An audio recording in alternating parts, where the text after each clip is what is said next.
I am unashamed. What about you? Well, I'm not sure what happened, but somehow we all. This has been quite the morning. I'm dialed in via hotspot because my internet went down. Al's out.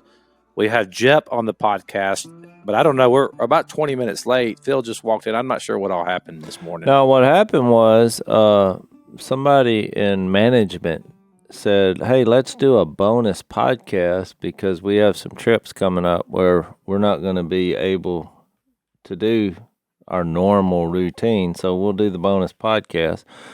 So I don't know how Jep got involved, but I think he volunteered. No, Al called me. Okay, Al called you. Yep. So Jep said, I'm in. So Jep comes over and eats at my house last night. And I cooked fried rice with a little filet. Very good. Very good meal. Very good meal. Better than good. Better than good. Better than good. It was good. So we talked about, now we're going to meet. Yeah, let's meet at 8:20.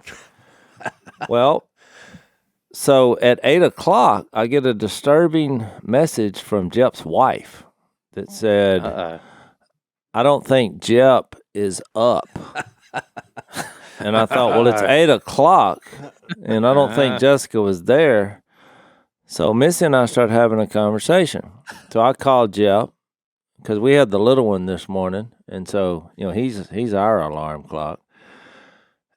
And she said, well, just go down there. I was like, I don't go into a grown man's house when we've agreed the night before to meet at a certain time. I said, there's two possibilities here. He's either overslept, I said, or he's dead. And Missy was like, oh. I was like, in either case, I'm not going in. Well, you should have came in. She said, well, if he's dead, you don't want to go in? I was like, what can I do about it if he is dead, other than have a memory? You could call my wife and say, hey, sorry to tell you He did. No, that's a Jesus. That's a Jesus issue at that point. If you're dead, there's literally nothing I can do about it in the short term. So I said, I'm not going in that house. So what I did was I pulled in his driveway and I laid on the horn. So anybody else in our neighborhood who was sleeping, I woke the neighborhood. Woke them all up. And so no sign of Jep. I gave it the courtesy 2 minutes after that, and then I left. Well, Jep called me like 15 minutes later. He's like, hey, was that you blowing the horn? No, actually, I didn't say that. I didn't hear the horn, or I would have got up. You didn't hear? How do you not hear a truck horn? Hey, here's my problem. I have trouble going to sleep. I've had that forever. I've taken different medicines. Nothing works. I did last night. Same thing, had trouble. And then I set my alarm and my phone died, I guess. As I woke up, it was completely dead. But I did set my alarm and I tried and I was like, oh no. Well, look, I'm not a doctor, but I can give you one piece of medical advice on what will help you go to sleep. For those of you who aren't watching the podcast right now, you're listening to it. Jep is slamming about a 24-ounce Monster Energy. What is? I can't say what it is.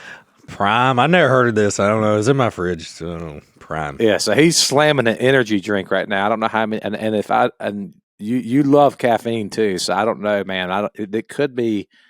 You might be slamming too many of those during the day. No, I don't. I don't. It says 200 milligrams of caffeine. Yeah. Oh my gosh, 200 milligrams. It's a lot. That's more than a Red Bull. Well, here's my take on it. When a man's over 40 years old, and the conversation reminded me of like conversations I had with my 8 and 10 years old, kids when they couldn't get up. I don't know what to do. I don't know how that's my. It's not like we were getting up at the crack of dawn. It's 9 o'clock in the morning.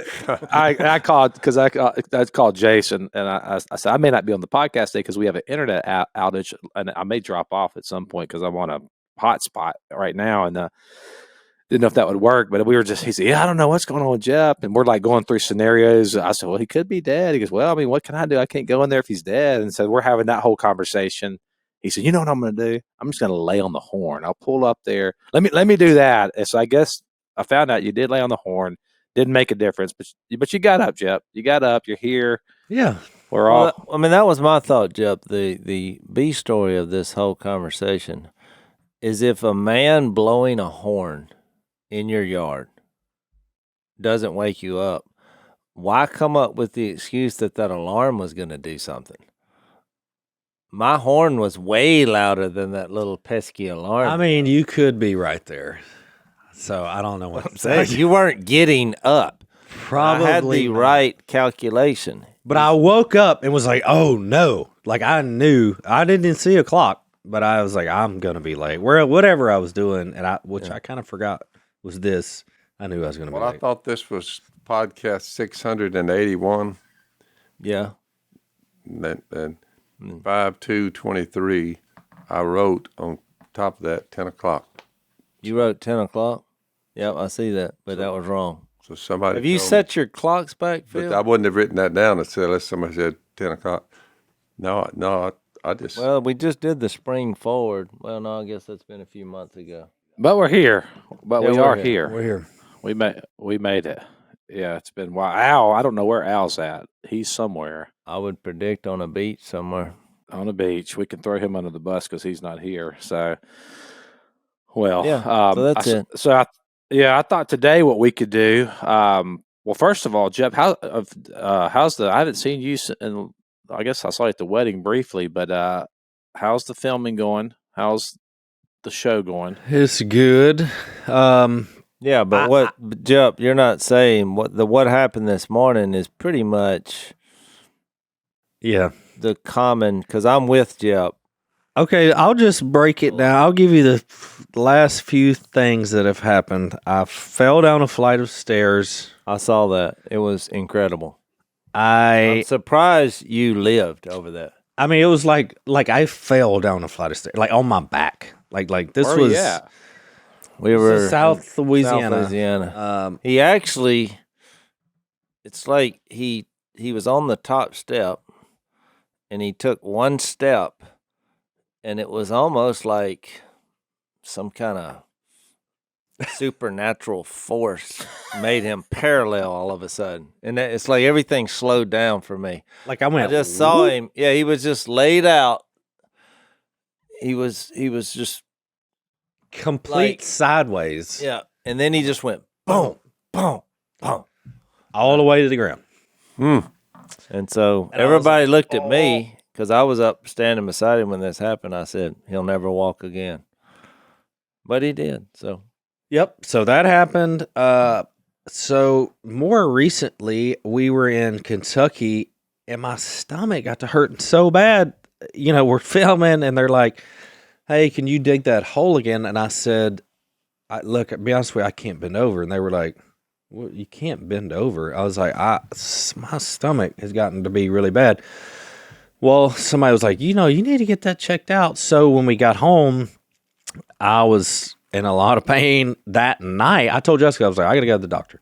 She's like, okay, Monday morning. This was like Friday, maybe. Well, that Friday night at 2 a.m, I woke her up, and I scared her really bad, and I felt really bad about this. But I didn't know. I was like, I woke her up, and I was like, I think I'm dying. That's it. I went to the bathroom, and I mean, when I'm saying like it was really bad, and my stomach was hurting really bad. Go to the hospital at 2 a.m, and the dude's like, yeah, let's do a scan. He was like, man, you got it's diver. I thought it was difer, but it's with a V, diverticulitis, which I know mom has had that before. I didn't realize the pain involved in that. Basically, your intestine is like infected and swollen. Like it's like really nasty. There's like pus in there. well, maybe that's why you've had notorious bowel problems. And it maybe no. I've learned that I got diverticuli, which means my intestines have pockets in them that I'm sure I inherited from mom. I say all that to say, they could have cut out parts of your intestine. It can get so bad. That was a rough deal. I'm just getting over that. I've lost like 25 pounds. That was the start of it. I'm on an all dairy diet, yogurt. I'm telling you, It's a new thing, yogurt. Yeah, when I saw Jep at the wedding at first. I mean, I noticed he had lost a lot of weight because you've lost about 25 pounds, right? Mm-hmm. And so I just went. He said, "What was your line?" You had a line. The best. You finally found the best diet you've ever been on. Dairy diet. It's I've been on a called dairy diet my whole diverticulitis. life. No, that wasn't the diet. The diet was diverticulitis. He said, I'm like, you get a case of that, you'll lose weight. Well, then one night, so we go to remote places, and so they try to set us up, with an Airbnb or whatever. But some of these places are difficult. So one night we're literally on the water, and it wasn't a boathouse, but it was a house where the dock was part of. I think it was a big river. I forgot the name of the river. And so Jep wakes up in the middle of the night because he couldn't sleep. See, problem. That's a problem. And he just walks off the dock. I mean, that's what he said. I mean, look, he wasn't I know it's most of the time when you hear stories like this, there was some kind of drinking involved. No, he just got up, walked outside but it's dark. And we had never been there, obviously. And he just, I'll let you tell the story. No, that's basically it. No, I it wasn't middle of the night. I was going to bed, and I said, I'm going to walk outside and use the bathroom, relieve myself. And it was real pretty, and I just wanted to see the water at night. And I just step. Looking at it the next morning, I could see how I did what I did. That was fine, though. I didn't get hurt. I was soaking wet and really embarrassed, but that was just I think it was a big river. If you walk off into a river, there's a sign that you're either accident prone or you're just not real bright. Or because look, when I walked down there the next morning, I thought, how could a man do this? But you heard Jep. He said, when I walked down there, I could see how you could do it. Oh yeah. At night, it looked different. It really did. And so then your latest venture is... Oh, yeah, is this one. Do y'all have anything positive to say this morning? Or you just... No, we're just going over Jep's injuries. Look at Did Jep's you see finger. Did you see this? I just got the stitches taken out. Look right here on my finger. Yep. I had 6 stitches right there. A little slice there. Oh, yeah. So he just did that. Yeah, I cut it to the bone. That's when the knife stopped. It went thump, bone hit. And I was like, oh, that'll stop He it. put the camera people in a very precarious situation because he did that while they were filming him. So then you're in that situation. Do we stop and help him or do we zoom in? Yeah. I think they zoomed in. Of course, it may be the pressure of being stars in a hit series on TV. I don't feel Maybe that's the price you pay. You get delusional. I don't know, something. I will say one thing about that injury, and I do want to put this out there for any medical professionals that are listening. So it wasn't that, whatever, a cut in the finger, it hurt, but, whatever. It wasn't that bad. Here's what's bad. You go up there, and I'm like, hey, something. They look, the girl's like, yeah, I'm going to have to clean that out. They should deaden your finger before they do the cleaning of the finger. When this girl got a Brillo pad, I would say, or something like that, and just in a open wound is scrubbing it like, if she don't scrub it, I'm going to die. Well, that really hurts when you have a cut down to the bone. I would think. Oh, I was crying, like tears were coming out, and she smiled, and I was like, yeah, I'm not crying. It's just really painful what you're doing there. But why didn't she just deaden it first, then do that, then put the stitches? That's the part I wish I could have watched. I wish I could have watched that. So, Zach, last time I came to see you, we did the podcast from there together. I got to stay in your lair, which is your studio there. You've got a nice little apartment that surrounds it, and Lisa and I actually slept in there in the same room. You got a good setup up there. Yeah, it's not bad, and you are welcome to come up here anytime, Al. Mi casa es tu casa. I'm glad to know that. So one of the things that you had is that I always appreciate when I'm traveling is you had bowl and branch sheets on that big king size bed. We all use them. I do. It's a great product, and it's been used by 4 presidents, Jase. Did you know that? I did not know that. Yeah, and they love it. I'm pretty sure Jill probably put those sheets on there. Yeah, I don't think Zach knew anything about And it. she but- made it comfy, so if he gets out of line, that's where he would be staying. Oh, I hadn't thought about that. No wonder she put the Boll and Branch sheets, right? 100% organic cotton threads, which make them great. They feel buttery, one of my favorite words, to the touch. Super breathable. They're incredible for all sleepers, no toxins. And they fit, I like it because they fit deep onto the mattress, so they're not going to come off the edges. They give you a 30-night risk-free guarantee with free shipping and returns on all U.S. orders. But trust me, you do not want to send these back. They're fantastic. Sleep better at night with Boll and Branch sheets. Get 15% off your first order when you use the promo code Robertson at bollandbranch.com. That's Boll and Branch, BOLLAND branch.com. Use the promo code Robertson. Exclusions apply. See their site for details.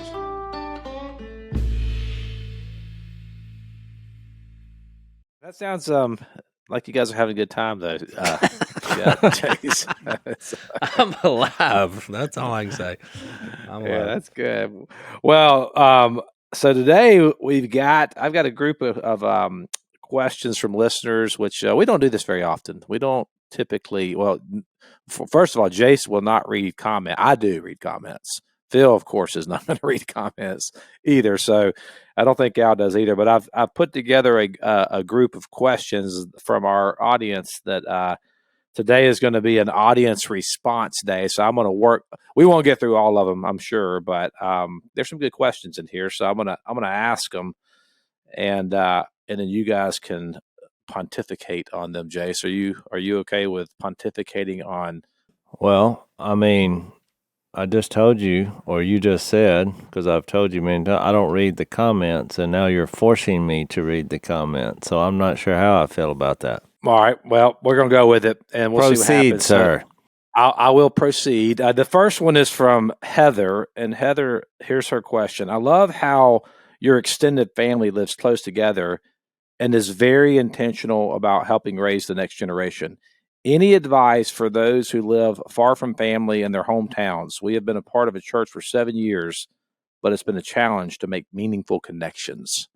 That's from Heather. Well, how would she know that we're all together?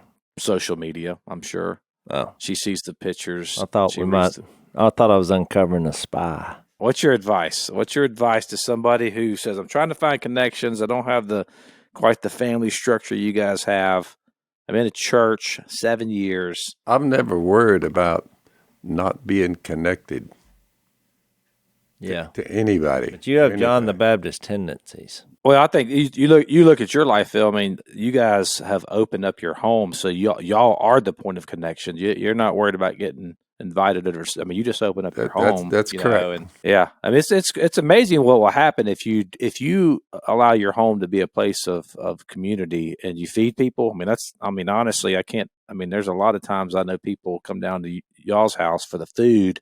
That's probably the primary motivation, but once they get there, they do experience community and family and those things. So I would encourage you to just open up your own home. You know, if you don't have community anywhere else, and you open it up, and I mean, people are if you feed them, they will come. I've learned that truth. No, I agree. So like one of the things we used to do is we would cook the best meals that we have to offer, and invite our children's friends.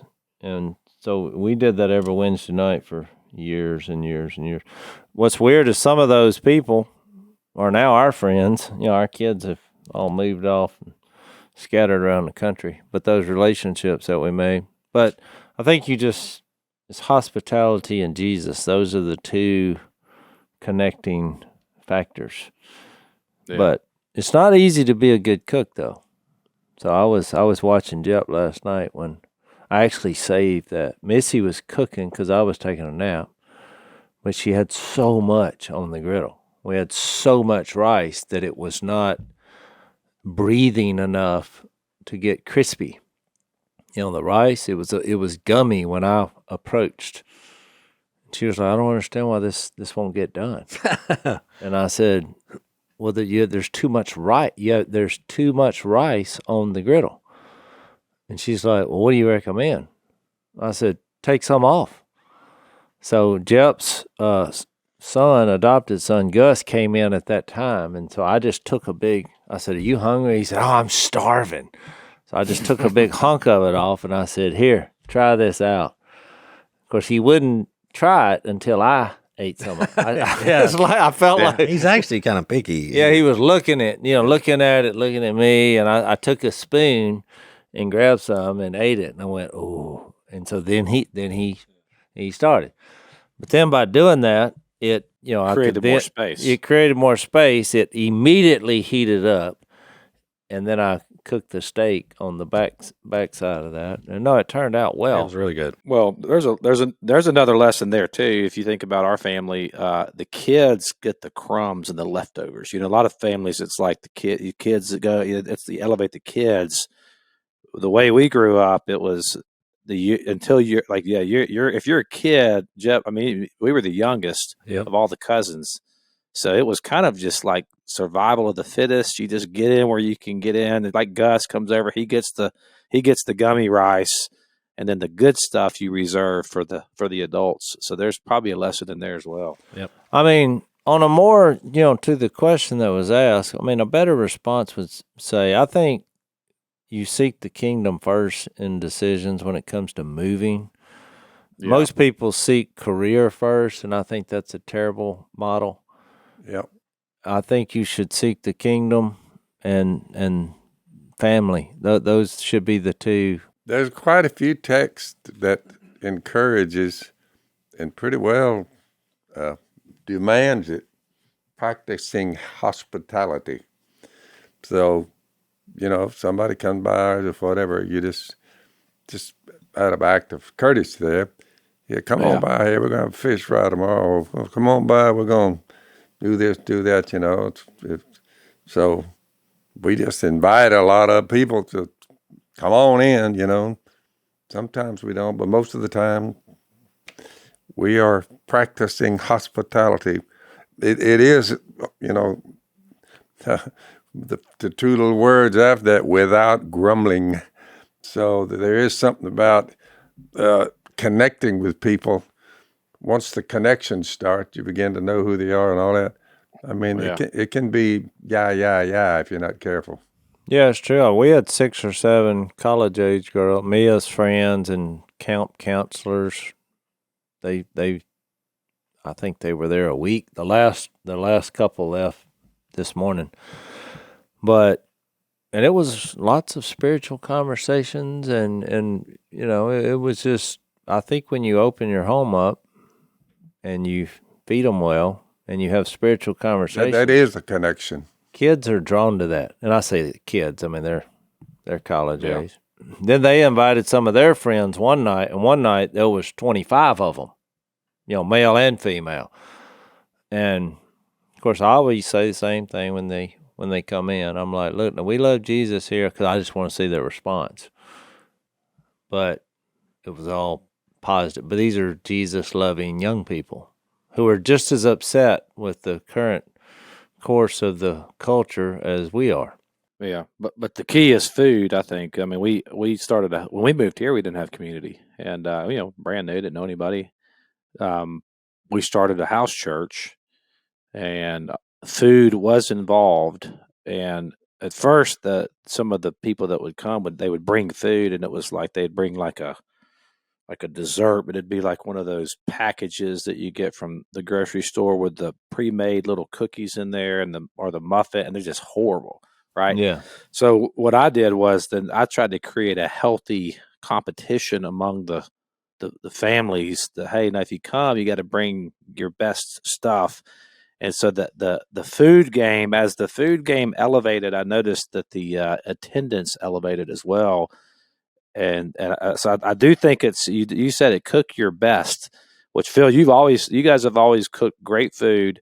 And another thing that I've noticed about y'all, and I learned a lot of this from just being around UNK, is you always cooked plenty of food. Even when there wasn't a lot of people there, it's like you always cooked more than you would eat because someone always shows up, it seems like, unplanned.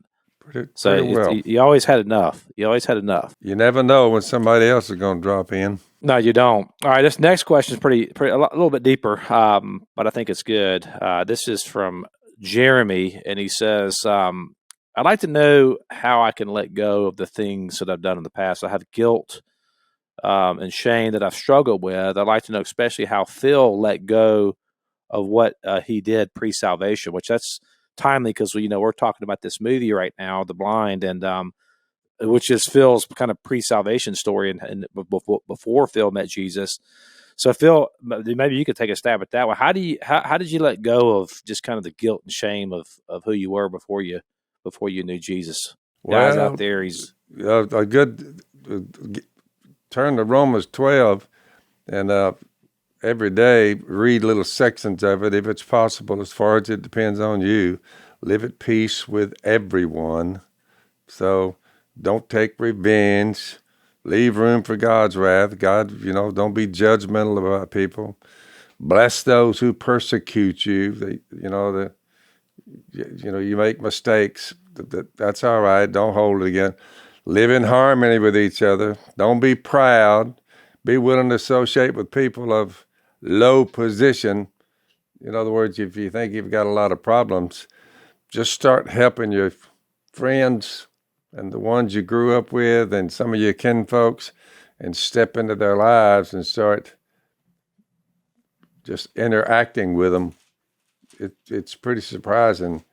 Stuff begins to fade away on the way it used to be, just living a sinful life.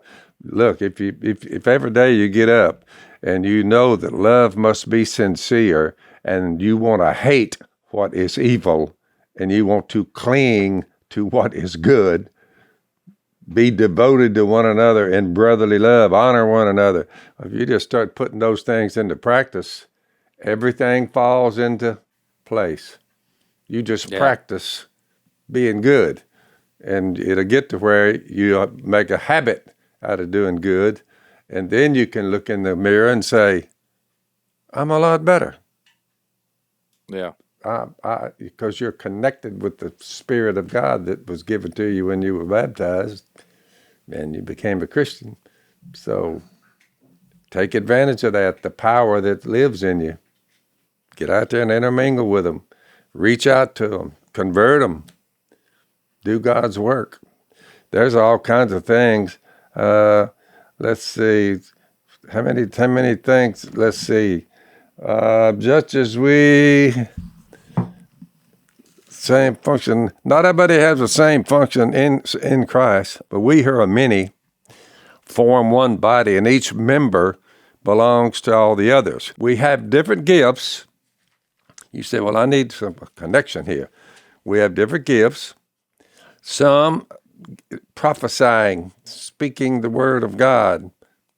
Let him use it in proportion to his faith. If it's serving, let him serve. You get connected with God by doing what he says, and everybody is good at something. I mean, they really are. You'd think somebody, out there, but everybody I've seen as a human being, they had some type of gift. If a man's gift is prophesying, let him do it in proportion to his faith. If it's serving, if it's encouraging, you wouldn't think encouraging somebody else, but it might help you not to be down in the dumps all the time. Encourage others. Contributed to the needs of others. Let him give generously. It's better to, Miss Kay's got in her head that you need to get rid of every dime that you have. Give it away, and then die and be done with it. That's her motto. I said, why do you spend so much money for this things that? But she said, you can't take it with you. So spend it all, and that way nobody's fighting over it. Nope, we spend it all. And I'm sitting there listening to that, thinking, how do I get around that? I said, I just slow down, honey, on the way you're spending money. I mean, good night.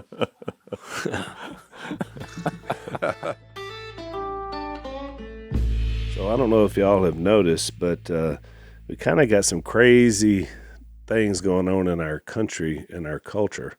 Some might even say that it's a little bit Banana Republic like when you start talking about some of the things that are coming down the pike. Sometimes it just feels like you're fighting upstream, and we all get it, right? And so one of our sponsors, Patriot Mobile, what they love to do is support things that we support, and they offer you an opportunity because they're a wireless provider to have a provider that doesn't support left-wing causes. And so we like these guys for that. They're the only Christian conservative wireless provider.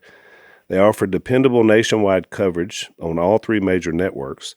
So you get the best possible service without the woke propaganda from the leftists, which we like. So if you switch to Patriot Mobile, you're supporting free speech, religious freedom, sanctity of life, Second Amendment. Also, our military and veterans and first responders, they do great by these guys. 100% U.S.-based customer service team makes switching very easy. So here's what you do.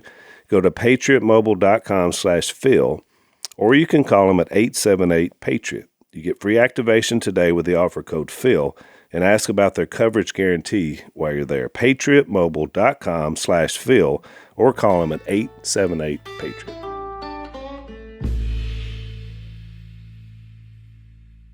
Jeff, what about you? I know because I was there for a lot of your dark days, and you were there for a lot of mine. You know, our testimonies are very intermingled. So how have you? 'Cause y'all ran dealt together, BJ. Yeah. right, before Jesus. Yep. Yeah, I remember y'all were buddies. Yep. Why didn't y'all just say? I mean, look. What are we thinking here? Yeah, I mean that didn't come up because it is weird that because y'all both knew better. Yeah.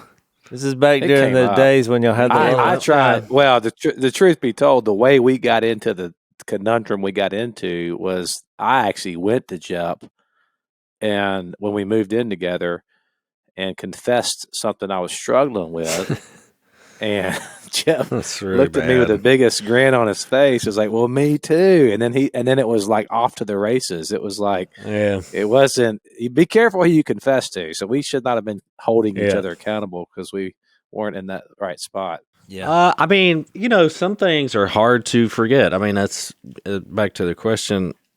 You know what, though, I try to do is when I meet somebody, I guess that's maybe that age or not even, that I was at when I was really struggling, but I try to remember and try to, that if I can see that they're going through something similar or, and I'm like, man, just telling my experience, I mean, you can use what you've been through, even though it was hard and, it's hard to forget it.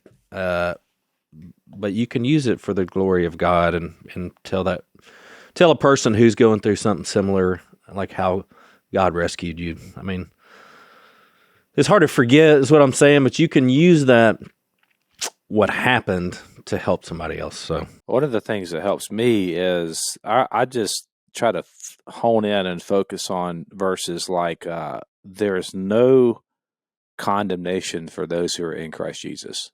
There's no condemnation there. And that's a promise from God. So I rest in that. But then, like, sometimes you still think, well, yeah, but I know what I've done and I know what's in my past. And so philosophically, what I do an exercise where I meditate on verses like, for all have sinned and fallen short of the glory of God and are justified freely by his grace. And so when I think about, myself, and I know that I know that I'm a wretched sinner, but when you compare yourself to other people, I think can be dangerous because you're thinking, well, they weren't as bad as me, or maybe they were worse than me, and so you convince yourself that you were better than you are. But I try to compare myself to Christ, and when I see that comparison, then it really doesn't. I mean, we really all stand equally guilty and fallen before a holy God, like before a holy triune God who is perfect and sinless. Like nobody can stand up and say, look at how good I am. Nobody. Because Jase, I mean, you lived a fairly virtuous life by the standard of the world, but yet, I mean, you're in the same predicament that we're in when you look at it. So I mean, how do you deal with that? My quick answer would be, and people are offended when I say this, because I would say that's probably the number one question I get is, how do I let go? And it's like usually something terrible that they want to share. And used to I would listen, but now I'm like, I don't want to hear it. And I say, it's not about you. And just like me not living, some wild life before I was a Christian, it wasn't about me either. And just to give the proof of the text and to answer the question, how do you let go of those things? I think you got to realize that it's not about you, and it's about God using flawed people on while we're on the earth right now. He uses us to point people to Him. And I'll just give you the text I thought of is, 2 Corinthians 3, it says, and we with unveiled faces, we are who we are, but with our unveiled faces, we reflect the Lord's glory. We're being transformed into His likeness with ever-increasing glory, which comes from the Lord, which is the Spirit. But it's kind of like a process. It doesn't happen. There's a process, but it's not about you getting over it. It's about you being transformed into the likeness of His Son and reflecting, even though your face, you may not like your face, or you're reflecting God's glory through you. And then you can go to all the examples. You're not worse than Paul. Because people say, yeah, but I just did something so bad. Well, were you out there murdering other Christians? Well, no, it wasn't that bad.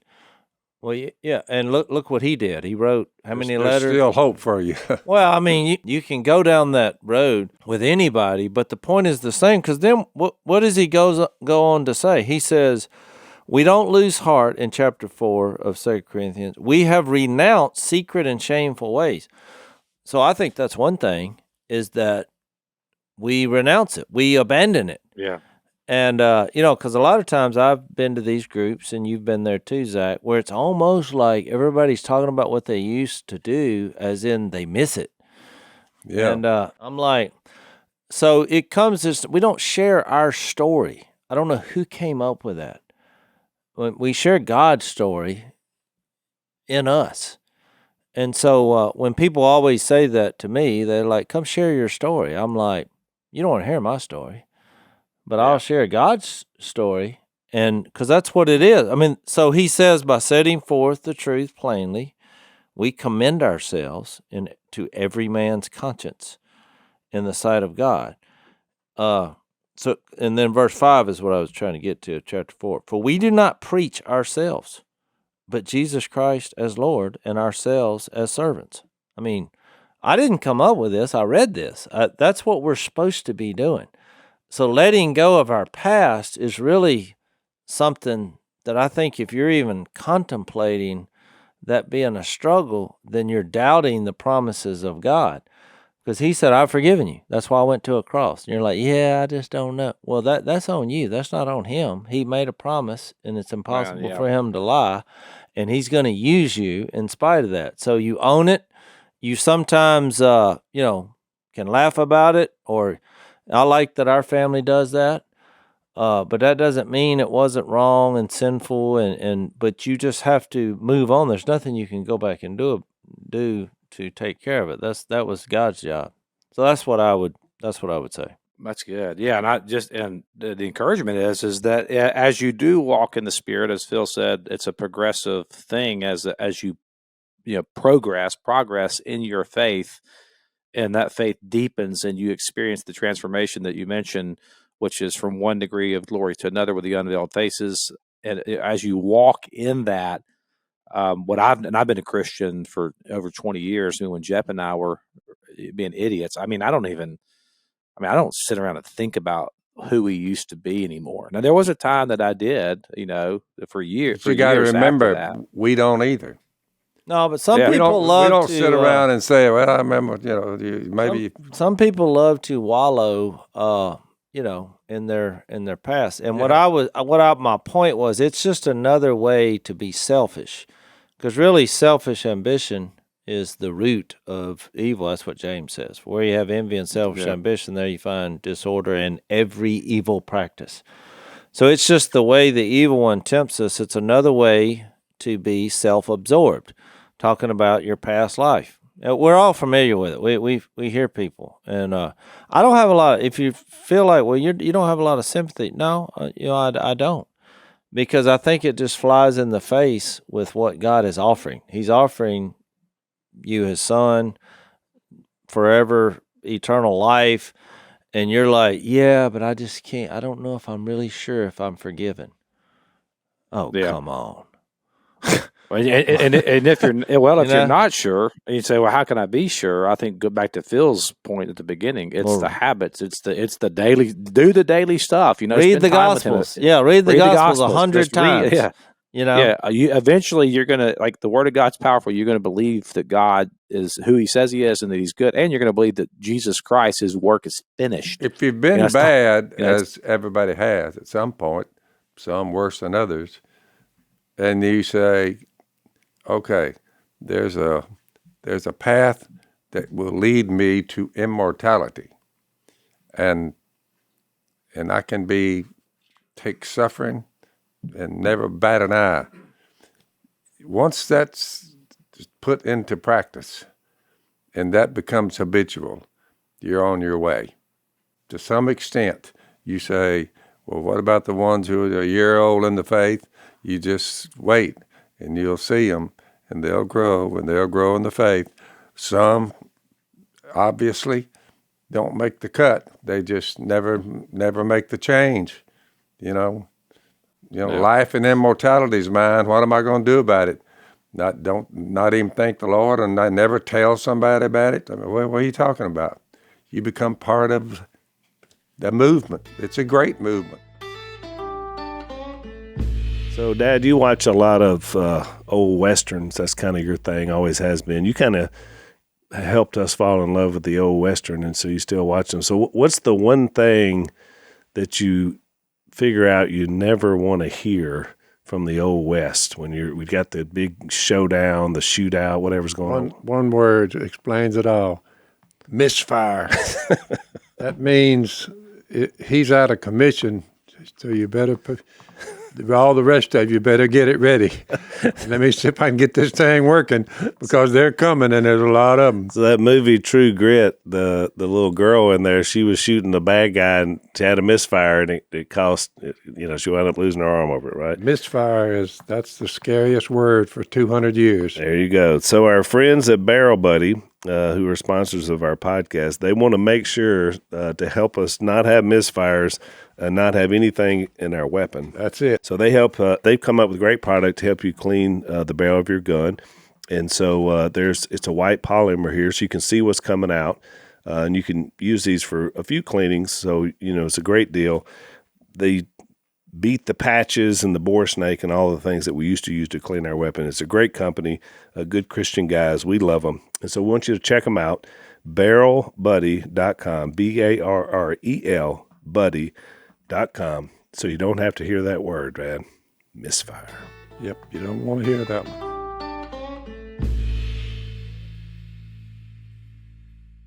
Jersey Joe came and brought his family down. They were looking at these podcasts and whatnot, decided to get out of New Jersey, and they came to Louisiana, built them a little house over here about 15 minutes from here.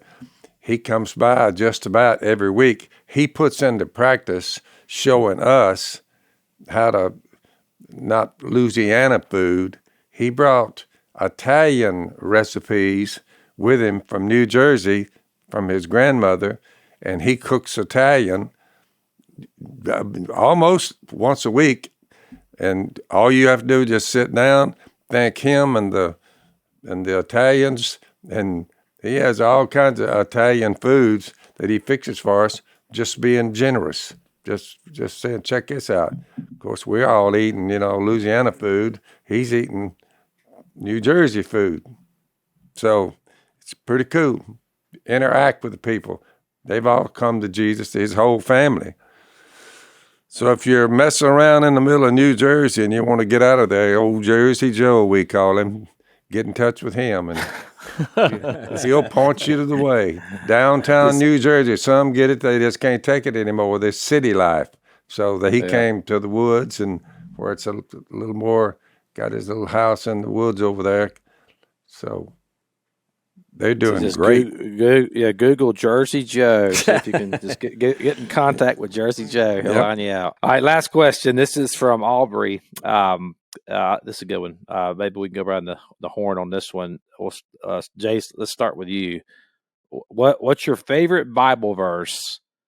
And then how do you share the gospel with others when you're not sure of where or how to start? Those are really two questions, but they're good. I mean, my favorite Bible verse is a revolving door. You know, Jeff and I get noticed everywhere. I usually put a verse, or I put the. What I usually do is put the arrow coming down. I'll sign my name, and I'll put the arrow coming down. I'll put a cross. I'll put a tomb. I'll put the arrow going up, and I'll put the arrow coming down. So to answer the second question, when I write that, everyone says, "What is that?" Well, I just created the perfect introduction to share Jesus. It's a great way to get involved. So I usually do that, but I mean, just a few of my favorites is Hebrews 3:4. It says, every house is built by someone, but God is the builder of everything. I like putting that verse down because most people will say, what does that mean? I'm like, well, you can tell someone built this. You see God in the things that are built. So Matthew 19:26, another one, which is similar to Luke, Luke, with man, this is not possible, but with God, all things are possible. So those are the usual ones I get. Hebrews 13:8, Jesus Christ, the same yesterday, today, and forever. But on getting the gospel out, I used to think like the person who asked the question, which is like, I viewed it as something I have to go do, or it's a ministry, or it's like, oh, let's go be, what they call evangelistic, let's go out. But I realized that, and I realized this from reading the Gospels, Jesus was a conversationalist. He just had ordinary, normal conversations, and he always found a way, whether through metaphors or illustrations or stories, to get to things that matter. And so that's what I try to do.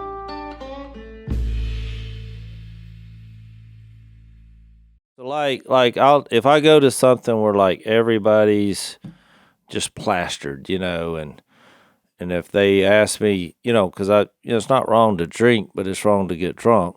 I mean, the way I read it, but if everybody's doing that, well, I'm not going to do that because I want to be different. And I'll say, if somebody will say, what do you have? And I'm like, oh no, I'm good. I'm high on Jesus. Well, by saying that, it breaks the ice. They're like, you're what? I said, I'm high on Jesus. And there usually a conversation follows about that. So I like to put the pressure on other people instead of feeling pressure myself that I'm different or, and I'm in this situation.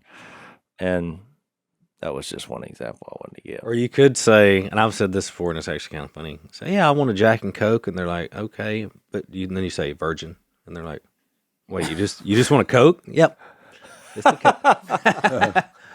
That's pretty funny. Jack and Coke hold the Jack. Yeah, but I like to get it on Jesus. Is my point. I like to, because I don't want to quibble about things that we do. I think Jesus. Everything begins, the middle, and ends. The story, you got to have a beginning, a middle, and end. It's all about Jesus. So I try to get into a conversation about Jesus. So if it's taking social or moral issues, or if somebody asks me a question, I try to figure out a way to get in the conversation about Jesus, because he's the image of the invisible God, and he was God's way of reaching, people. So, but you have to purposely, do that. So, because I don't want to have an argument or a discussion about, well, you think it's wrong to drink or whatever. And I'm like, well, Jesus turned the water into wine. So that would be my response to that. That's the last thing they would think a Christian would say. Yep. And they're like, well, why did he do that? And I'm like, well, it was a preview for having a party in heaven. Yeah. They're like, do what? There's going to be a party in heaven? I was like, yeah, you going to miss it or you going to be there? Yeah. You're invited.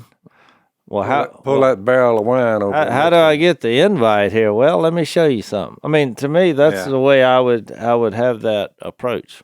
No, I mean, just as far as favorite verses is, Dad, you would know this, James 1:27. James 1:20, pure religion. Pure religion. Because it kind of goes back to what Jase said. And that right now helps me not think so much about myself, because you can get in a lot of people's favorite verses, I can do all things through Christ. It's like, it's all about, it's a lot of topics about me, what I can do. And they're all good. They're all good things. But sometimes I'm like, but I'm not thinking about others. And I don't know where else in the Bible it says true religion. I don't know those two words put together. Well, true religion. Yes, and they're A religion that God our Father finds pure and blameless. Is that what it is? Faultless or Pure and- blameless. Faultless. Is too. Keep going. I don't want to mix up a word. Is to look after orphans and widows in their distress, and keep oneself from being polluted by the world. Yeah.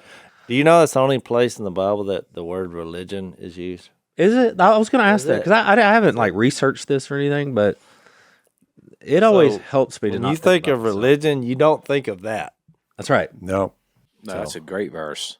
Yeah, it is. Well, I mean, too. I mean, you think, and I mean, that's why. I mean, you're involved in orphan care and what you guys are doing at all God's children, and so that would make sense. But yeah, that's a good point. We do tend to make it about us a lot, and that's a convicting verse because it's looking after people who can't help themselves. You know what I mean? Yeah. What do you do, Jeff, when if somebody says, "Man, I don't know where to start. I don't know how to share the gospel. Like, I don't even You know what I need I've to- said recently, and this is kind of crazy, but I mean, I don't know. You know, somebody's like, "What can I do?" I'll say nothing. There's nothing you can do. But I'll recommend this: you get down on your knees and you lift your sorry, no good hands and say, "God, I got nothing to give you, but this is all I got. This is it. But it ain't nothing." Yeah, I think if you start there, that's a good starting place. I agree with But that. you got to get to that place, and really, God's got to bring you down to that place. So, there's nothing you can do. because a lot of times we want to put the responsibility on us that somehow, our savviness, our theological knowledge, our doctrinal knowledge, whatever. If we know enough, if I just know it, and I'm not saying you shouldn't study, you should study, you should know a lot, but that's not going to be what convicts somebody's heart to turn to Jesus. It's going to be the Holy Spirit.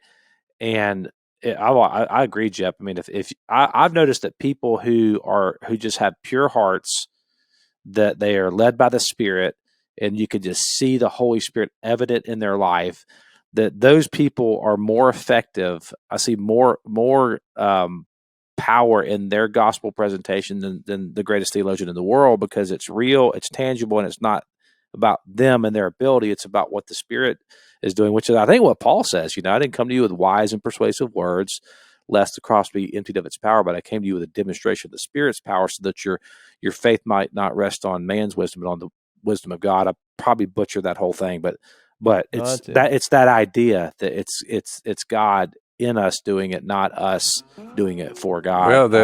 Well, let's let Phil give his in the overtime because we're out of time. I would simply say, we are said to be unashamed for good reason. I'm not ashamed of the gospel, for it's the power of God for the salvation of everyone who believes. First for the Jew, then for the Gentile. For in the gospel, a righteousness is revealed, which is by faith. Therefore, we live by faith. It's just about that simple to me. Getting the good news, the gospel, from my mouth to their ears, and let God work with them and do what He will. So our task is just to tell them about Jesus. Thanks for listening to the Unashamed podcast. Help us out by rating us on iTunes. And don't miss an episode by subscribing on YouTube, and be sure to click that little bell to get notified about new episodes. And for even more content that you won't get anywhere else, subscribe to Blaze TV at blazetv.com/unashamed.